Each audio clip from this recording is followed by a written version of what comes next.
ఇప్పుడు no cost cough syrup తో 60 రూపాయల విలువ గల ఇన్హేలర్ పూర్తిగా ఉచితం. దెబ్బకి దగ్గు జలుబు మాయం.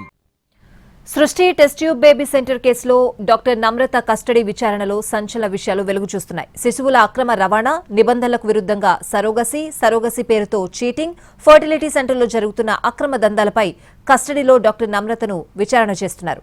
ఇందులో నకిలీ సరోగసి, ఐవీఎఫ్, శిశువుల అక్రమ రవాణాలో ప్రత్యక్షంగా, పరోక్షంగా సహకరించిన వారిపై కూడా నిఘా పెట్టారు. తెలుగు రాష్ట్రాల్లో సంచలనం సృష్టించిన సృష్టి టెస్ట్ ట్యూబ్ బేబీ సెంటర్ కేసులో విస్తుపోయే వాస్తవాలు వెలుగు చూస్తున్నాయి.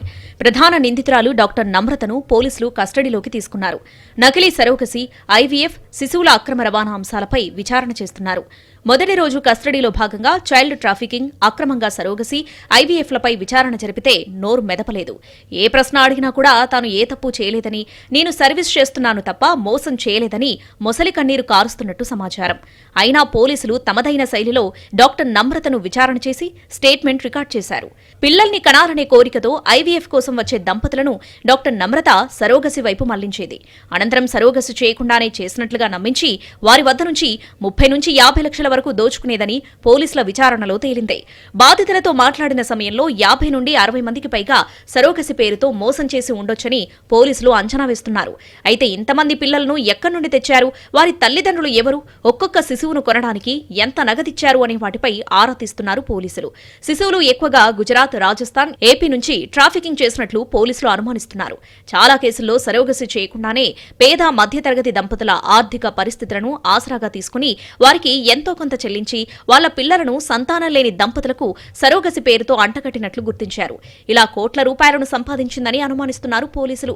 ఈ ప్రక్రియలో డాక్టర్ నమ్రతకు Gandhi hospital anaesthesia assistant professor doctor Sadanandam సహకరించడంతో వీరి బిజినెస్ 3 పువ్వులు 6 కాయలుగా విస్తరించిందని చెబుతున్నారు.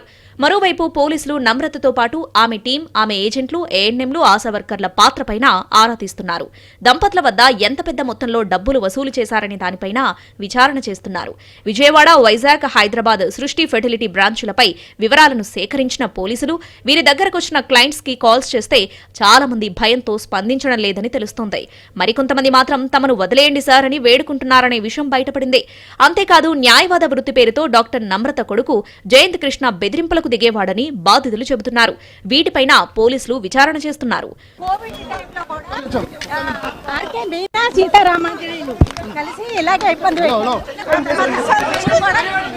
కోసం అడిగారు, మేము అరేంజ్ చేసాం.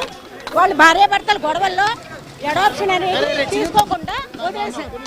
వాళ్ళ భార్యాభర్తల గొడవల్లో ఇది అడాప్షన్ కేసు కాకుండా సరగసి అని పెట్టి ఇబ్బంది పెడుతున్నారు నన్ను. లేదు, నేనేం చేయలేదు.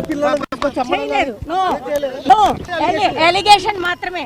మొదటి రోజు కస్టడీ విచారణలో నమ్రతలో ఎలాంటి పశ్చాత్తాపం లేదని తెలుస్తోంది. పైగా పిల్లలను దత్తత కోసం అరేంజ్ చేశామని బహిరంగంగానే నమ్రత మాట్లాడుతుందంటున్నారు పోలీసులు. మరోవైపు ఆర్మీ అధికారి చేసిన తప్పుడు ఆరోపణల వల్లే తనపై కేసు పెట్టారని చెప్పుకొచ్చింది నమ్రత.